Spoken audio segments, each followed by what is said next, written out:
Hey everybody, welcome to the Whozer Adventure YouTube channel. My name's Jim and graciously appreciate you stopping in.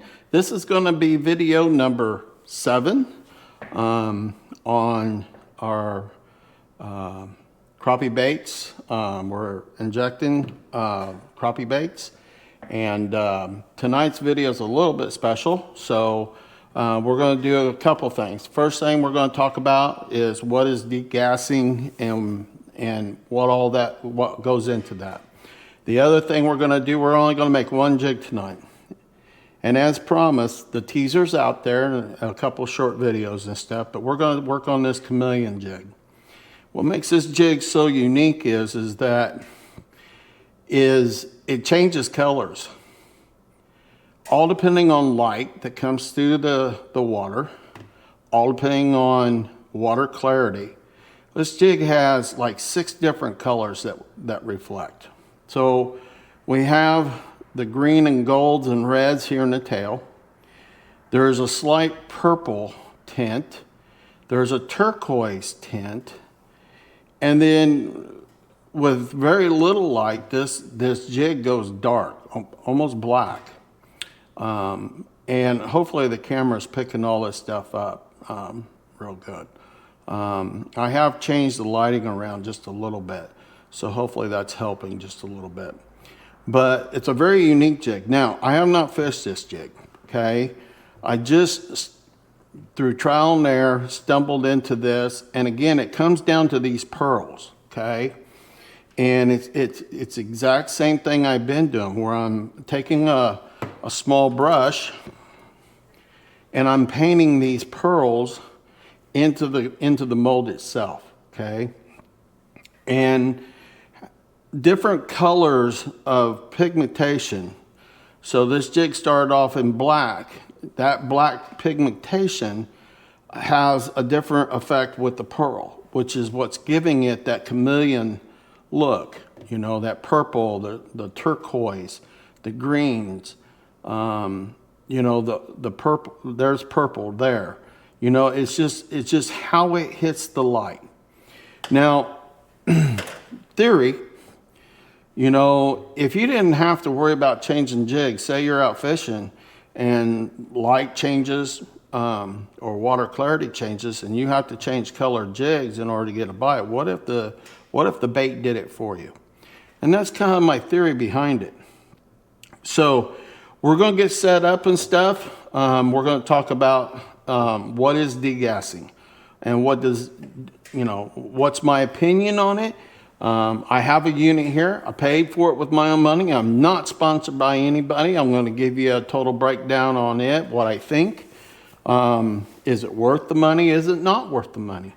And then I'll tell you a little bit about what I think as far as should you do it when the plastisol is cold, warm, or hot, and what effects I've been seeing. It's my opinion, okay? These are just the little experiments that I've been doing to form an opinion to share with you, okay? Doesn't make it right, doesn't make it wrong.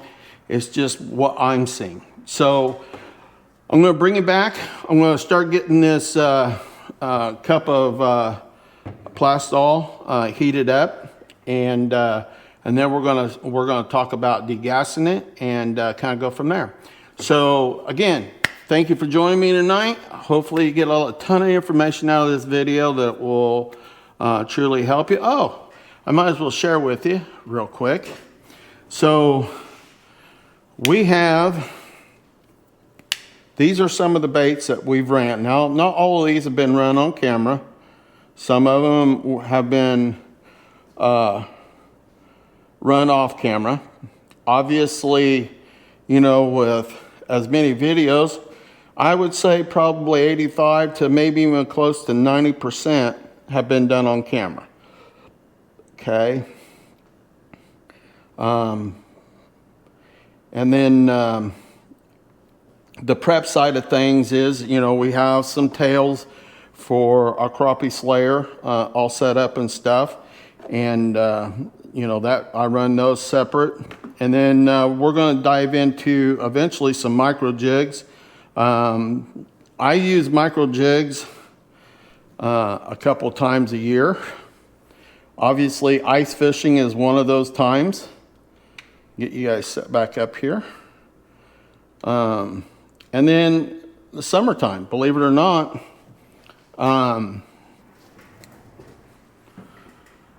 you know, when the fish are stressed and stuff, I go to really small baits. I start using clear down to 1/80th ounce stuff. And the fish are more apt to hit that. So stick with me. I'm going to get things kind of set up. I'll bring you back and we're going to shoot this bait. I got to get the injector warmed up, get the mold warmed up a little bit because we're still out here in my garage. So it was a little bit warmer today, but molds and injectors are cold. So we'll get them warmed up for you and I'll bring you back. Stay with me. Okay, so what is degassing? Okay, degassing is nothing more than taking the air out of your plastisol. Air creates voids in your jigs. Okay, and basically, when you degas it, it brings the compounds tighter together, which makes for a stronger bait. Okay. So let me get this put in there and I will show you what's going on.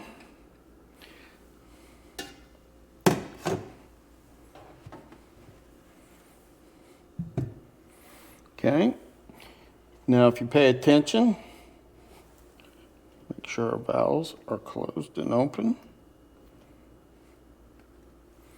I will show you exactly what's happening in the pot here. So you're going to see the bubbles coming up. Okay? And basically our gauge is sucking all the air out of the canister right now. Okay?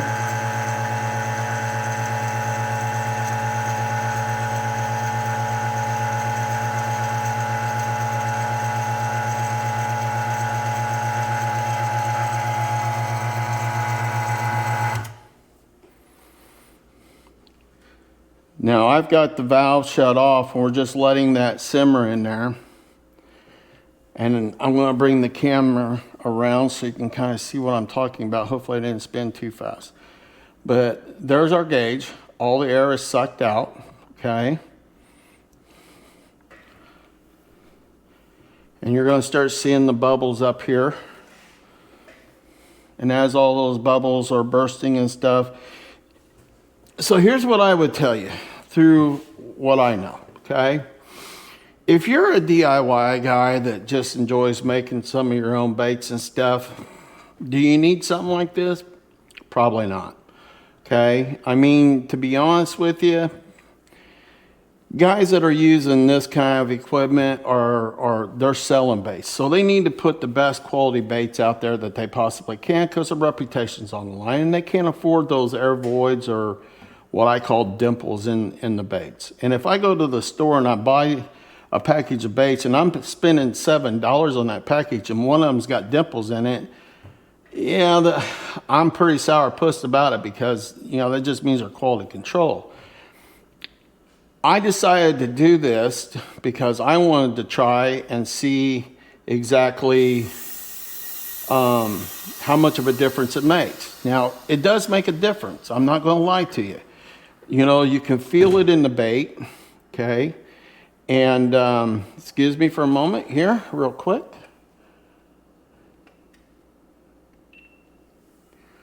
Because I'm running two cameras, the vacuum, running this camera, so it's a lot going on. But I wanted to make sure that you guys got a good visual on all this. And by degassing it, allowing those compounds to come together tighter, okay? But you'd have to make a tremendous amount of baits to, in my opinion, to pay for something like this, okay? And let's grab this out of there. Kind of take a look at what we're getting into here. Now, you don't want to put a full cup. If you own one of these or go out and buy one, do not put a full cup of plastisol in that thing because it's going to runneth over, okay? I will also tell you that I prefer the plastisol just being lukewarm, not hot. Now, obviously, when you're doing remelting like I just did here, you know, it's going to be pretty warm, okay? And you got to pay attention to that. So you'll notice that I didn't cut or put all of that black that I had originally in here. I put basically just about a cup in here, and you've seen how far up that's going to bubble. If you don't want to make a mess in your pot, I would stick with no more than a cup at a time. I would take fresh plastisol and I would heat it up, you know, roughly around 100 degrees, stick it in there, degas it, bring it out. And then what I was doing was mixing all my colorants and, you know, whatever mixture I was coming up with, heat it up a little bit more, keeping it between 100 and 150 at that point, degassing it one more time. And the baits that I've been pulling out are pretty nice baits. Now, if you've got the extra money and you want to play with something like this with your baits, absolutely. But is it a necessity? I don't think so. I don't think it's a necessity. Now, the one I have here, I'm going to slowly spin you around, is the back. This valve here releases the pressure, and this valve here allows, and closing this one allows it to do the vacuum, okay? And then you'll see your gauge vacuum suck all the air out of here. If you have, I mean, if you're storing a lot of older leftover plastisol and reusing it, I think that's where the biggest dividend is, because that stuff, as it sits and ages, I do think that vacuuming, degassing it makes for a much better quality bait. But you know, most DIYers at the end of, you know, making like all these baits I just showed you is exactly what I fish with in 2026. At the end of 2026, whatever baits I have left over, I usually run it on an auction, sell them, and I start all over, because I have a YouTube channel and people want to watch what I do, okay? So we'll make all brand new baits next year. I'll get rid of these. That kind of helps pay for what I'm doing here as far as material. So each year I just evolve those baits over and over and over, okay? That's why this is a series. I don't fish with live bait. That's all I fish with. My hand-tied jigs and what I create out here is all I fish with. I do use scents, but I don't use scents in my baits as I'm making them.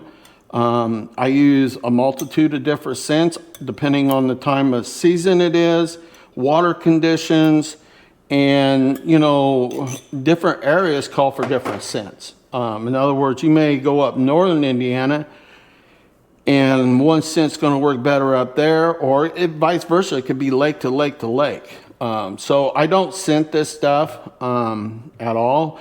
I do spray everything down with Bait Plastics worm oil. So one of the things that I did, why those are spread out like that, is I went through and I misted all those with worm oil. That just helps the bait. You know, it gives it some lubrication, and, you know, they seem to last a little bit better. So that's the tidbit on that. You know, leave me some comments if you've got questions. If you're using fresh plastisol, warm works, what I feel like works the best, degassing it, not cold, but not hot. If you're warming up older, you're going to have to, and regardless of whether it's a warm up or whether it's fresh, do not go past a cup, because if you do, it's going to make a mess in your canister. But for sure, if you own one and you're reusing, plastisol that from previous runs, re-degassing it seems to pay a huge dividend. And I think if you're making tons of baits, degassing it regardless, I think it does carry weight. Now, again, if you're a DIYer and you're only making, 50, 100 baits for a season, I don't know that it's worth spending the money on it unless you absolutely want to. All right. Leave me some comments. Let me know if you own one. Let me know your thoughts. Okay. I mean, this is just my opinion, guys. I'm no pro, and I don't want to claim to be a pro. I'm just telling you what I kind of evaluated through what I've seen here and stuff. That's kind of what I've seen so far. So hopefully that helps. I bought this because I knew that I was going to be running a lot of baits, and that eventually, we want to try to get some baits out to our subscribers to try. So I want to make sure that whatever I'm offering out there is the best quality that I can put forth. And so for me, it's worth it to own this. And then we'll auction off a ton of these baits towards the end of this season, because I won't go through that many. There'll be a lot of them that'll end up in tree stumps and trees and that kind of stuff, but not all of them. So we'll have some left over, and it's just a good way for us to help kind of pay for all this stuff that we've got sitting here and stuff. So all right, with that being said, I'm going to bring you back. I'm going to keep heating this up. We're going to get it up to temperature. We're going to shoot this Cameleon jig, and then I'm going to show you exactly how to do this, okay? How to make this Cameleon jig. And hopefully it's super beneficial to all of you guys out there, and we all have fun fishing it. So I'll be back with you here in just a second. Okay guys, we're all set up here, and we're going to talk a little bit about this. So this is with Epic Baits Crappie Slayer.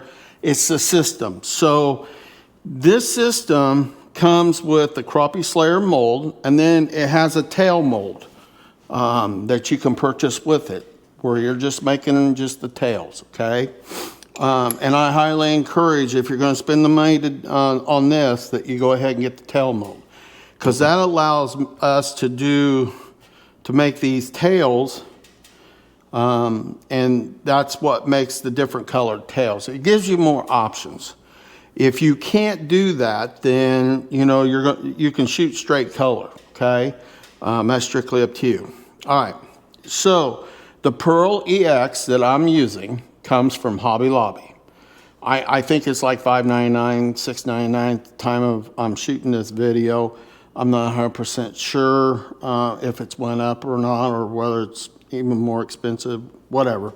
And then you're going to need a small brush, okay? And then what I do is I take, and you want to make sure, I had that backwards. You want to make sure, so this is my bottom, and it says bottom. I always put it on my right side, and then my left side's got the top, because we're going to pearl base both sides of this mold, okay? And that's what's going to help get that Cameleon going. So the first one that we're going to use is this, what's called interference violet. We're going to dust the bottom main cavity with this, okay? So basically what I'm doing is I'm just coming in, just grabbing a little bit on the end of my brush. You don't want to get too carried away with this, okay? Because it'll get lumpy and clumpy on you if you do. And I'm just brushing it into that mold, okay? And you want to make sure that you get it into the cavities of that mold. Now, like that one there, I had enough where I could do, 2 cavities with it. And then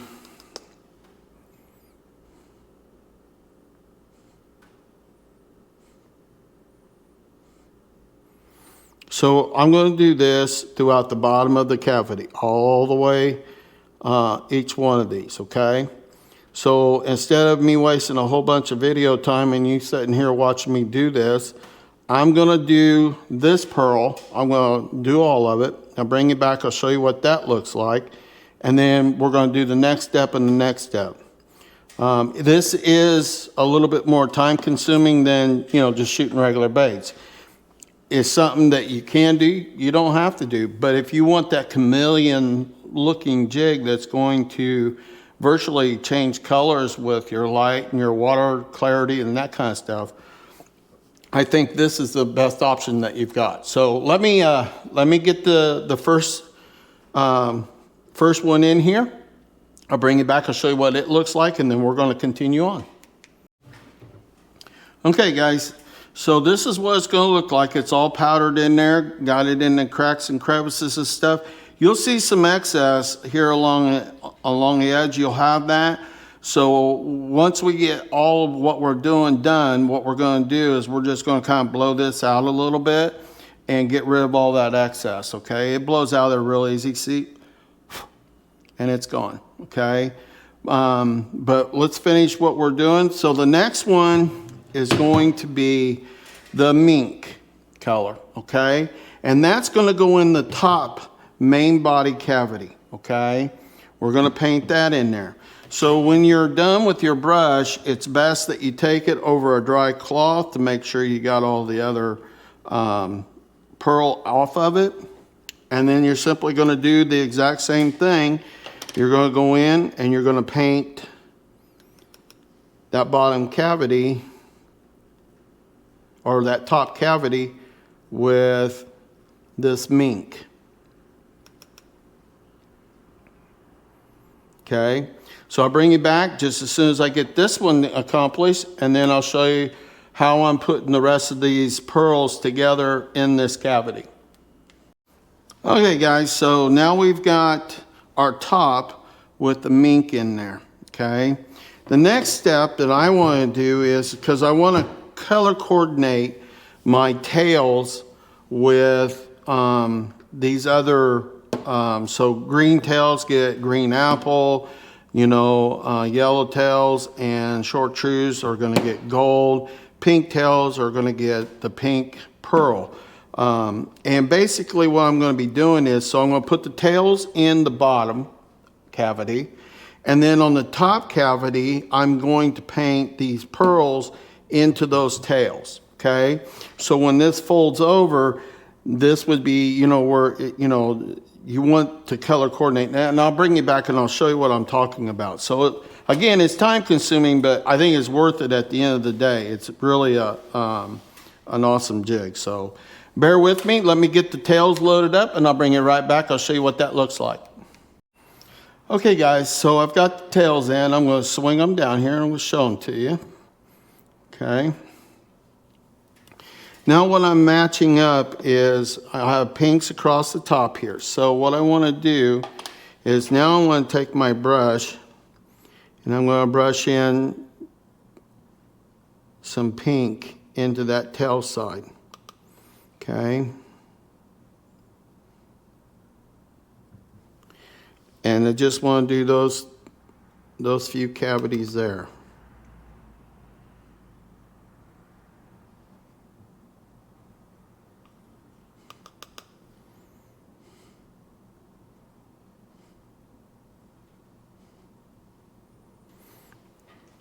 And then I've got some reds here. Actually, I got 2 more pinks down here on this end. Hopefully you guys can see them. So we'll go ahead and do them real quick.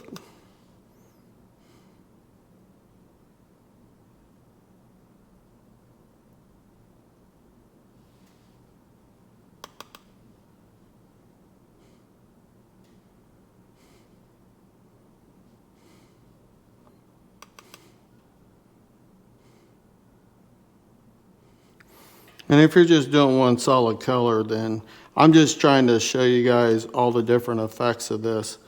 Different pigmentation compared to color and stuff. Some colors don't react as well to it as other colors. All right, so now I have the blacks. Okay, so we'll do them in gold because that's going to really come through. Black is, that pigment really picks the pearl up nicely.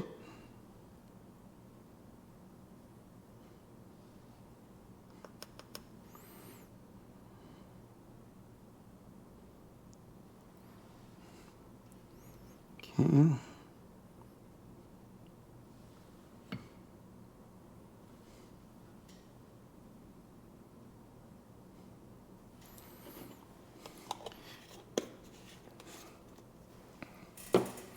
And last but not least, we're going to throw some green apple. Now this is one that's brand new. I haven't tried it.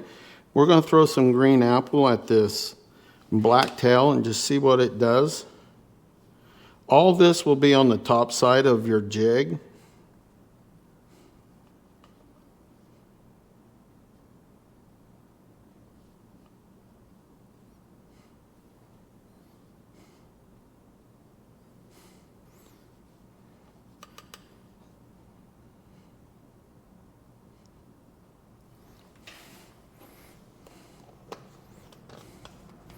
All right. So there's our final product, okay? This is what it's going to look like. So the next step now is for me to get the plastisol all heated back up again, okay? And then we're going to shoot this one, and I'll show you all the effects of it and how it turns out and stuff. So give me a second here. Let me get the plastisol all set up and get the mold put in the cavities here, and we'll shoot this bad boy. And I'll bring you right back here in just a second. So bear with me for just a moment. All right, guys, our plastisol is just about ready, and we should be able to get this thing shot up now. So let's do this and see what kind of results we get.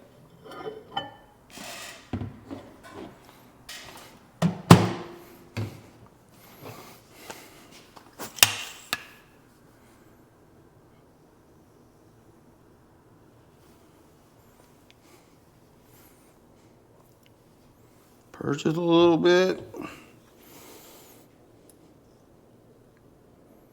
Steady pressure on it.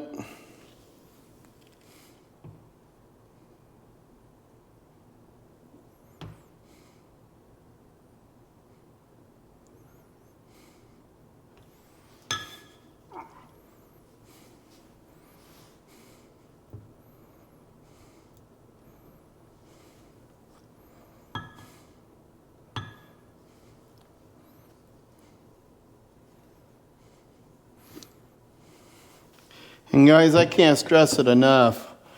You know, make sure that you're wearing protective gear when you're doing this. This stuff is extremely hot and can cause second and third degree burns in no time at all. So use caution when doing this, okay? I think even the best of the best out there would tell you that none of this is worth, you know, being severely burned or injured. So, and I, for one, firmly believe that. We don't want to see anybody getting hurt.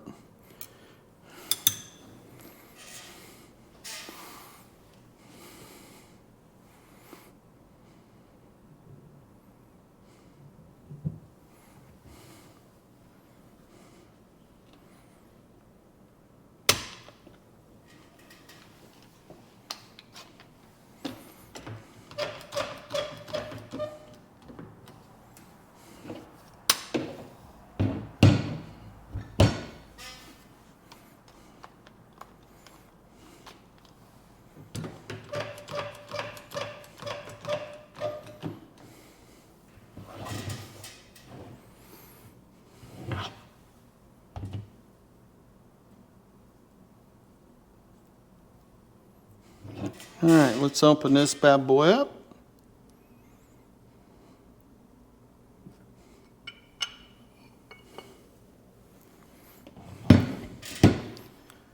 And there you go. So you can see that green apple and that gold coming out in that tail. So this was our bottom cavity here. Okay. Oh, that's top. This is the bottom here. So when we pull it out, that's what you end up with, guys. Look at that. So that the pink is a lot more construed on top, which in my opinion should help with the reflective sparkles facing downward towards the fish. We've got purples, we've got turquoise, we've got greens, and then of course all the tail colors and stuff. We had a little bit of flashing on this one here, as you can see. So excuse me, that tail must have got crimped in the mold when I closed it. But really a beautiful bait, really a beautiful bait. I honestly can't wait to, I mean, it's so defining, you know, I really can't wait to fish this bait and see what it does. So let me get things set up here and kind of cleaned up, and we'll come back and we'll discuss a little bit. Oh, so what I do to clean my molds once I've done this is basically I'll just take some of this worm oil. I just kind of spray it.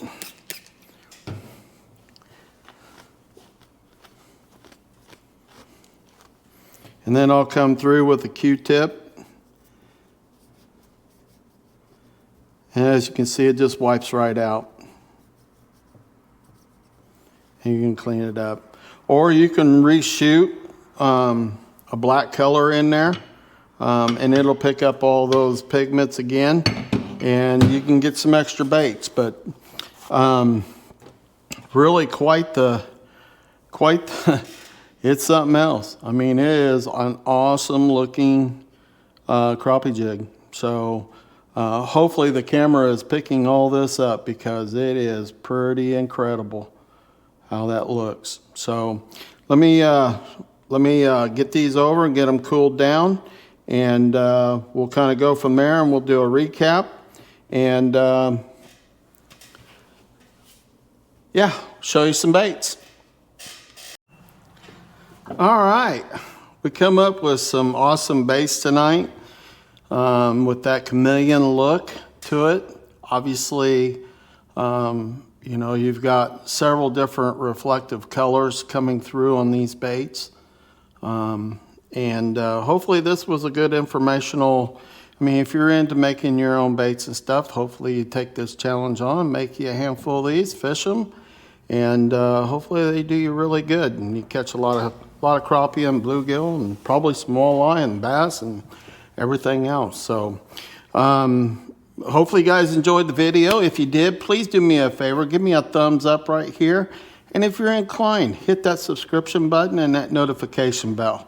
It truly helps the channel out, continues to allow us to grow, and we greatly appreciate it. And if you guys got any questions, or please leave me some comments. You know, tell me what you think about this bait. I'm really interested to know what everybody thinks about it. And you know, until next time, guys, the next video, which will be video 8, we're going to get into micro jigs and ice fishing jigs and stuff. Obviously, 'tis the season. Hopefully we get some ice. We started off all right, but then all the ice is gone, because we have one of the warmest Christmases I think we've had in quite a few years, and the ice melted. So anyway, again, hopefully you guys enjoyed tonight's video on the degassing your plastisol, my take on it, my opinion on it. If you've seen, you own one and you want to kind of put out there what you've seen, leave it in the comments. I really truly welcome that. I really truly do. All right, guys, good night, and please remember, always be kind. Good night, everybody.